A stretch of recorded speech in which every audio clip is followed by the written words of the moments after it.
Esta videoapresentação faz parte do curso de Química Online. Videoapresentação de Química Inorgânica. Conceitos básicos de Química. Vamos iniciar o nosso estudo conceituando o que é química. Bem, química é uma ciência. Primeira parte importante que você tem que lembrar. Química é uma ciência. Faz parte das várias ciências que o homem utiliza. Existem ciências humanas, como a história, a geografia, e existem ciências da natureza, como a física, a química e a biologia. A química é uma das ciências da natureza. E o que seria o termo ciência? Ciência é aquilo relacionado ao conhecimento humano, ao conhecimento que o homem adquiriu ao longo da sua história. Qualquer conhecimento ou prática sistemática se refere à ciência, tá certo? Nem todo conhecimento vem de uma ciência, mas a ciência está ligada ao conhecimento adquirido pelo homem através de um método, de um sistema, tá certo? Então, química é a ciência que estuda a matéria. Esse é o conceito de química. Química é a ciência que estuda a matéria. Podemos dizer que nós vivemos no mundo material. Você já ouviu essa frase? Justamente porque praticamente todo o nosso mundo é matéria. Então, a química é a ciência que estuda a matéria. A matéria é objeto de estudo da química. Apenas isso. Química, ciência que estuda a matéria. Ela foca principalmente na constituição da matéria, nas propriedades que esse material possui e também nas transformações da matéria. Esses são os 3 pontos fundamentais que a química estuda: a constituição da matéria, as propriedades da matéria e as suas transformações. Esse é o conceito de química. Vamos falar agora da química em nosso cotidiano. A química muitas vezes leva o aluno a pensar que a química está em laboratórios, a química está numa indústria, a química faz parte da vida do cientista, mas, na verdade, a química é uma das ciências que está mais presente no cotidiano do ser humano. Para começar, o nosso corpo é matéria e, como você lembra, química é a ciência que estuda a matéria. O próprio corpo humano, né, já é um exemplo de química. A vida que existe também, ela só existe baseada em vários processos químicos que acontecem no interior do corpo. Então, a própria vida, ela tem uma certa origem na química. Então, a química está presente na nossa vida, não tem como tirar a química do nosso cotidiano. Muitas vezes, de maneira incorreta, o aluno é levado a pensar que a química está ligada com a poluição, como se a química fosse a culpada pela poluição. A poluição, ela existe devido à falta de consciência ambiental da sociedade. Ela é um fruto da educação de uma sociedade. Então, onde você não tem esta educação, você vai ter a poluição, ok? A química não é culpada pela poluição. Muitas vezes a palavra química ela é associada também àquilo que é prejudicial. Também é incorreto. Não é a química que é prejudicial. Inclusive, existem algumas propagandas formuladas de maneira incorreta que levam a associar a palavra química a alguma coisa que faz mal. Veja esse exemplo dessa propaganda. Receita 100% natural para alisar os cabelos, né? Para alisar o cabelo. Sem química. Então, quando ele coloca aqui sem química, ele está tentando dizer que esse produto ele é bom, ótimo, porque justamente não tem química. Então, isso aqui é uma coisa totalmente errada, né? Por quê? Primeira coisa, se esse produto é matéria, então lógico que ele é química. Tá? E não é porque tem química ou não tem química que vai ser bom ou ruim, tá certo? Então, tudo que é matéria é química. Então, essa é uma maneira incorreta de pensar. Cuidado com certas propagandas. E outra coisa que também a química é associada, aquilo artificial. Ou seja, aquilo que é artificial é química. Também um pensamento incorreto, uma vez que química estuda a matéria e tudo que é matéria é química. Não importa se é natural ou artificial, tá certo? O correto é você associar a química às novas tecnologias Então, tudo de novo em tecnologia que o homem descobre, sempre tem uma parcela da química participando. Outra coisa que a química está envolvida é a descoberta de novos materiais. Então, tudo de novo que o homem descobre tem química no meio também, os novos materiais que o homem descobre. E tudo isso se relaciona com a qualidade de vida do ser humano. Então, a química ela é uma ciência que melhora a qualidade de vida do ser humano. Então, isso que é correto você associar à química e não à poluição prejudicial e artificial, não é isso?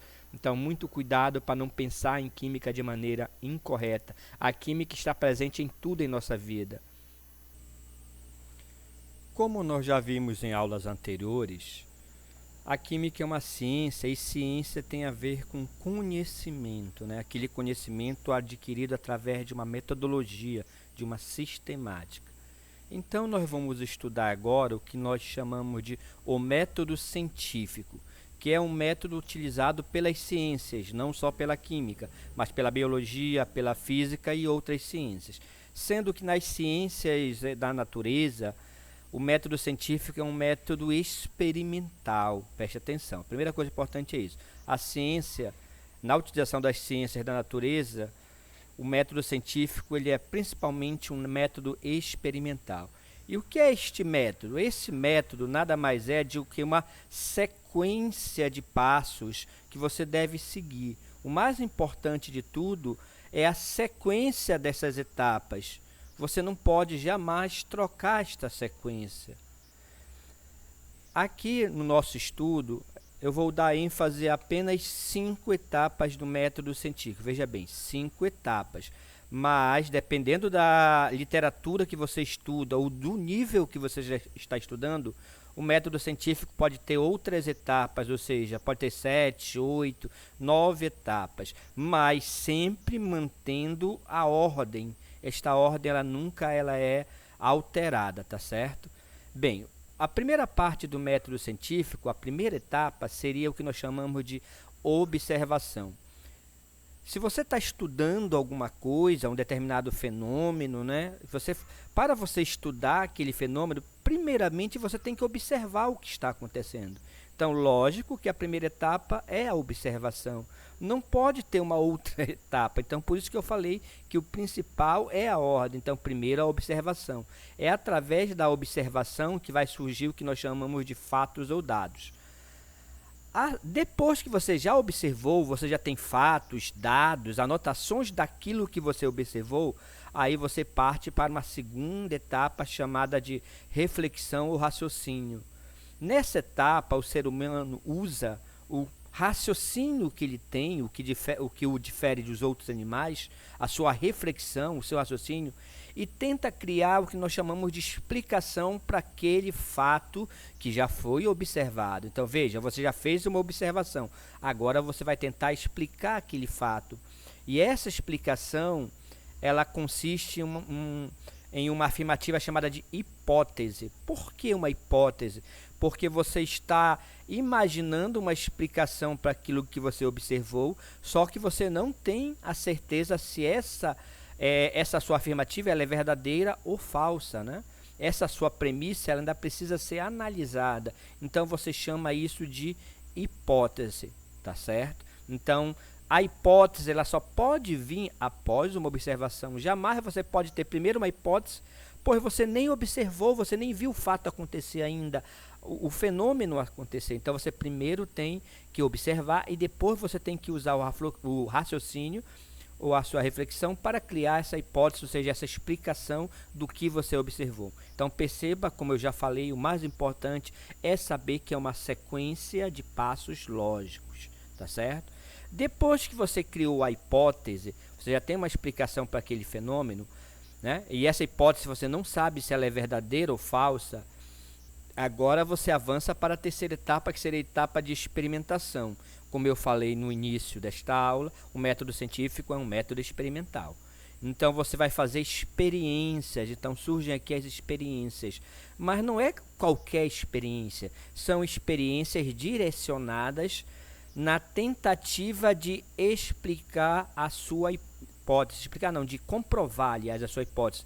para verificar se ela é verdadeira ou falsa, se você acertou a sua explicação ou se não, se o que você afirmou está totalmente incorreto. Então você vai verificar. E para essa verificação você utiliza de experimentos, tá certo?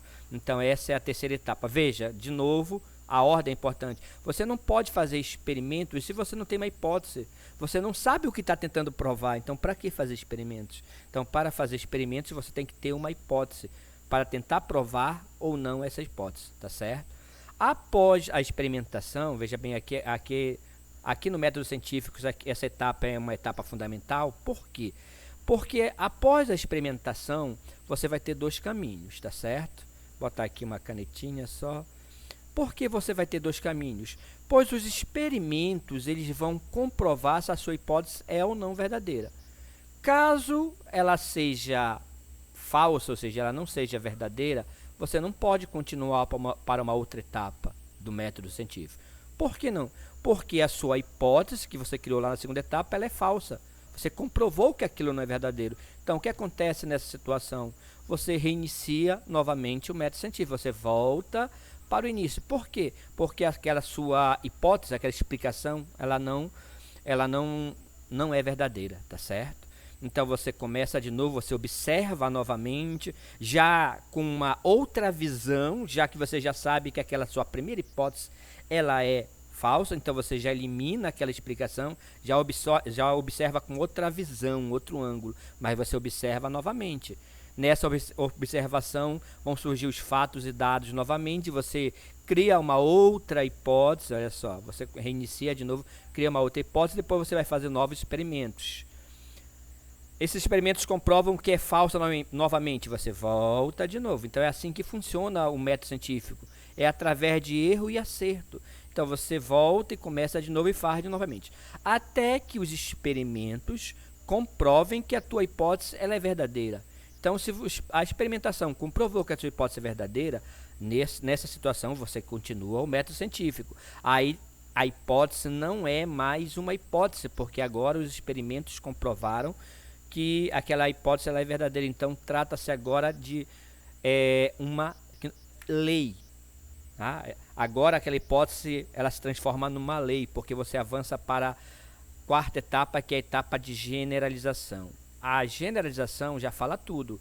Você vai verificar se aquela sua hipótese, que você já provou que é verdadeira, ela consegue abranger o que o homem conhece, ou seja, ela se amplia, ela pode ser generalizada. Aí nessa situação ela torna o que nós chamamos de lei, tá certo? Ela não é mais uma hipótese, ela vira uma lei. Então nota que o método científico ela cria leis.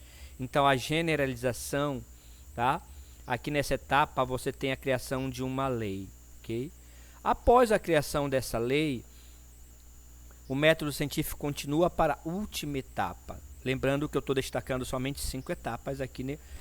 O que interessa aqui para o estudo da química, não vou aprofundar muito. Então, após a generalização, você vai para a última etapa, que é a etapa da teorização.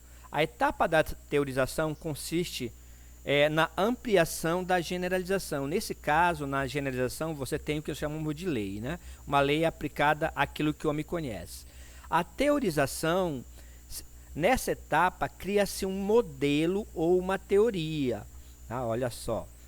Qual é a diferença de uma lei, tá? Modelo ou teoria? O modelo ou a teoria, ela tem uma aplicação mais ampla que a lei, ela é maior, tá certo? É isso que você tem que diferenciar.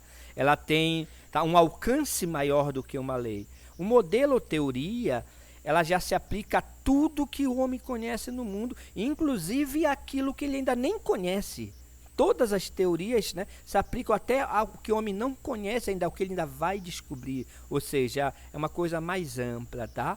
Aí você termina as 5 etapas do método científico. A última etapa é a teorização, onde se cria um modelo ou uma teoria, tá certo?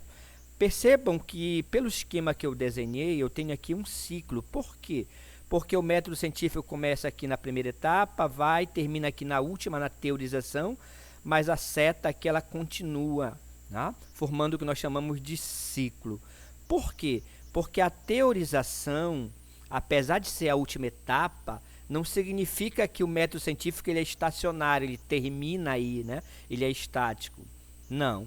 As teorias que o homem cria, né, através do método científico, elas são o tempo todo elas são testadas, elas são avaliadas novamente. Tá? Por quê? Lembra que eu falei que a teoria ou modelo se aplica até ao que o homem não conhece? Então, ao que o homem não conhece, o que ele ainda vai descobrir, tá? As teorias ou modelos são aplicados nessa nova descoberta. Então, quando o homem descobre uma nova coisa, aí aquela teoria ela é testada se está tudo ok. Se o homem descobre alguma coisa que não bate com a teoria existente, significa que aquela teoria ela tem que ser reformulada, reavaliada ou até mesmo abandonada para a criação de uma nova teoria. Aí começa novamente o método científico, tá certo? Então entendam essa situação. Nenhuma teoria é eterna, ela pode ser reformulada ou até mesmo abandonada.